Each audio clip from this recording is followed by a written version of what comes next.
What's up, y'all, and welcome back to The Dose, where we are here to help leaders pivot into their next. My name is Alex Seal, and I've enjoyed 20 years with the world's most caring company, and I want to take leadership concepts and bring them to you in a digestible manner that will help you get into the next season of your leadership. Let's grow. What's up, TPE fam? We're back with another episode of The Dose. The Dose is designed to give quick and fast bites of leadership to help you pivot into your next. On this episode, we're going to be talking about emotional intelligence. I know you guys have heard us talk about emotional intelligence here at the Pivot Experience, whether it was through The Dose or it was through one of our lead betters, or just in any of the other TPE podcast episodes that we produce. But we can't talk about emotional intelligence enough because I feel like it is the root and foundation to great leadership. And so there's three things I want to canvas really quickly as it relates to emotional intelligence. And item number one is understanding and managing your personal emotions. You have to ask yourself the question, why is it important to manage your personal emotions? And I believe that it is important for you to regulate your personal emotions as it relates to your leadership, because it gives you and presents to others as someone who is in control and someone that understands how to manage their reactions and manage how they come across to other people. A lot of times, particularly if you're a younger leader or a newer leader, there are things that you will experience that may cause you to question or to react negatively. You can question how you feel about certain things. It can start to make you question other people. And so it's really important for you to be in tune with how you react, how you digest, and how you process things, and be sure to check how you respond to certain situations. Oftentimes, we can find ourselves responding to things without thinking about how they're going to impact the people that we're dealing with, how they're going to impact how people feel about us. And sometimes we can create a situation where we create gaps and distance between ourselves and the people that we deal with based on the fact that we don't have a good understanding of how to regulate our emotions. And so regulating your emotions comes down to probably a few simple things. And I'll just give you guys one thing.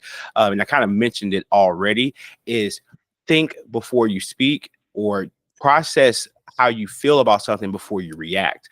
A lot of times we find ourselves giving knee-jerk reactions in situations, and sometimes those knee-jerk reactions could bring about negative feelings. And you want to try to avoid creating negative feelings unnecessarily, particularly when they are generated from unprocessed emotions, unregulated emotions. So the number one, figuring out what triggers you, understanding what frustrates you, understanding what can cause you to become angry or cause you to respond in a way that you don't want to be represented. Identify those triggers, and then when those triggers present themselves, try to have that list in your mind, and before you react, and understand before you react, understand how you could come across in that moment. And a lot of times this has to happen quickly because you're maybe in the flow of a conversation, you're in the flow of interacting with someone. But if you've already done the internal work of figuring out what those triggers are or what can push you to feel a certain way, that will help you project your emotions better.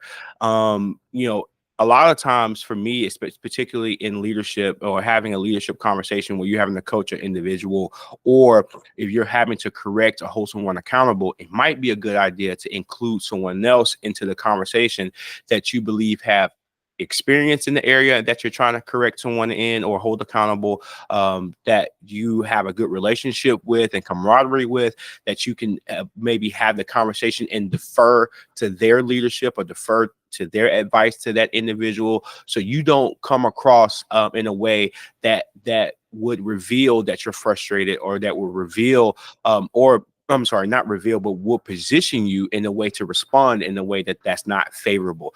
I know I do this all the time. Whenever I'm in a conversation, I always try to find someone who is relatable to the situation, that has experience in fielding the conversation, just so that I can have some accountability to myself in terms of how I react emotionally. So regulating and understanding your emotions as a leader for yourself is really, really important, because you don't want to create any unnecessary barriers between yourself and the people that you're trying to connect with, in the sense of them looking at your emotions versus the message. I say this a lot. A Ferrari is a beautiful vehicle. Lamborghini is a beautiful vehicle. A high performing vehicle. And that's how we can be as leaders, so we can look at our leadership. But the issue is that a Ferrari or a Lamborghini does no good on a dirt road. You know, they don't perform as well as they would if they were on the road that they were designed to perform at. So same thing when you don't regulate your emotions. You can have a compelling message, you can be a great leader, but if your emotions are out of whack, that's the rocky road in which the performance, in which your conversation that you're trying to get across, or the thing that you're trying to do, it will not translate into the best that you would like for it to be. Number two, recognizing and influencing the emotions of others.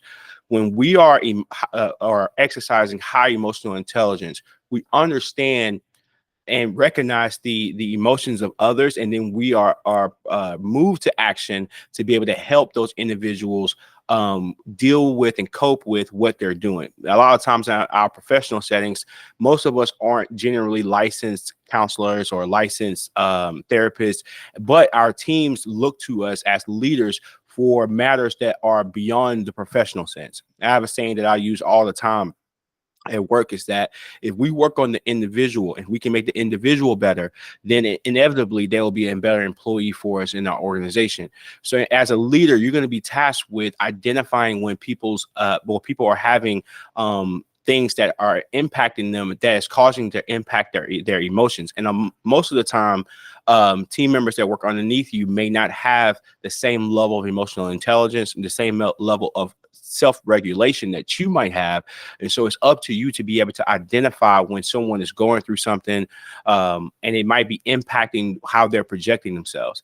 And so when you have that high emotional intelligence, and you have that high emotional IQ, it gives you the opportunity to be able to look at a situation or understand maybe what someone else is going through, and then be able to help steer their emotions. You may not be able to fix the problem for them, or you may not be able to give them all the answers that they need to the issues that they're experiencing. However, you can definitely play a role in helping them become a better person, or feel better about what's going on, if you have the high enough ability to emotional intelligence to be able to recognize when those things are occurring, and then make the necessary changes, or facilitate the necessary conversation rather. And then number three, and this is a big one, and this kind of speaks to something that I recently spoke with on the Pivot Experience podcast, is developing empathy and active listening skills. Great leaders understand how to express empathy. They understand how to be empathetic. When you are in charge, or you're tasked with leading a team, a part of that is that you have to have the ability to be able to understand what someone else is going through, and then not only understand, but really see where they're coming from. A lot of times our teams are looking for leaders just to hear them out. They're looking for leaders just to be able to understand the level of things that they're going through. Because most of the time, when your team looks at you, they believe that you are that you might be above what's going on. You might be experiencing life in a different way, that you don't have the same problems, or you don't have problems generally. So you have to be able to create a space where there's a high level of vulnerability. There's a high level of, I understand where you're coming from. I get the things that you're going through, and I can speak into maybe not exactly the situation or the exact issue that person is having, but you might have had a similar experience. And so I think your ability to tell your story, to be able to be open about some of the things that you've experienced and how those things connect to what your team is going through at the moment, is going to really help in your ability to be able to steer and change the trajectory of wherever it is that you're trying to get them to go. And you do this thing, and you do these things well by listening.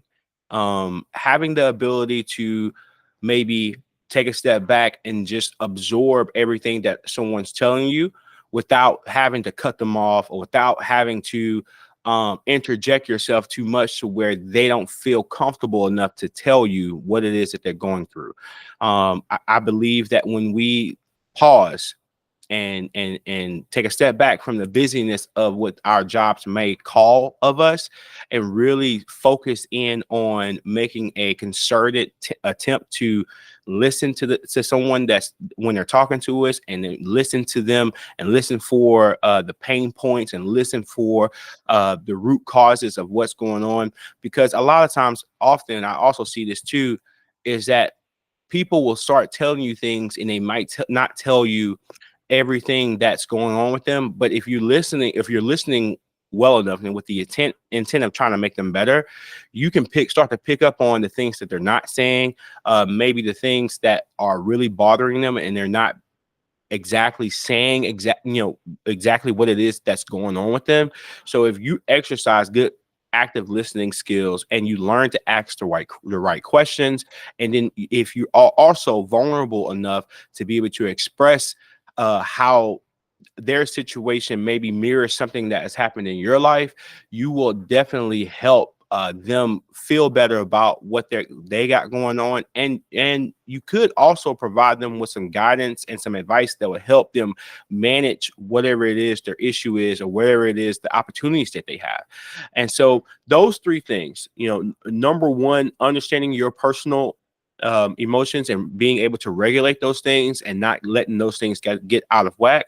Number two, recognizing and influencing the emotions of others. And then number three, developing empathy and active listening skills. I think when you work on these three, now you can't expect to be perfect at these things off the bat. If this is something that you're just starting to work on, emotional intelligence, if you're just starting to work on your journey and becoming a better leader in this area. But if you analyze yourself and figure out, like, which of these three am I the strongest in, and how can I build on those? And which of these three I'm the weakest in? What resources, is there a podcast, a book that can help give me the information that I need to be better in these areas? If you make the investment in yourself to do those things, I can definitely tell you that you will be a better leader, and the people who you are leading will appreciate it, because they'll feel more connected to you, and they'll feel like you have an interest in them. And when a team member feels like you have interest in them, then their ability to be able to perform in your organization rises. And so thank you guys for tuning in to The Dose. We plan to try to drop a dose every Wednesday. And so this content will come to you Wednesday via YouTube, LinkedIn, the podcast app as well. We appreciate everybody who interacts with our content. Please do not forget to like, share, subscribe to our YouTube channel. That's you go to YouTube, and our handle is at TPE Now. You can also follow us on Instagram and on TikTok under the same name, at TPE Now. We look forward to continuing to pour into the community of leaders and young people who are looking to develop and sharpen their leadership skills. If you haven't already, we offer a free Lead Better once a month, where we discuss different leadership topics that are designed to help you pivot into your next. We're now also bringing in guests as well to these Lead Betters. In July, we'll have another Chick-fil-A operator on our Lead Better that I'm excited to be able to share, for him to be able to share his story on our platform. And so thank you guys so much for tuning in. Please, please, please do not forget to like, share, and subscribe. And until next time, TPE family, peace.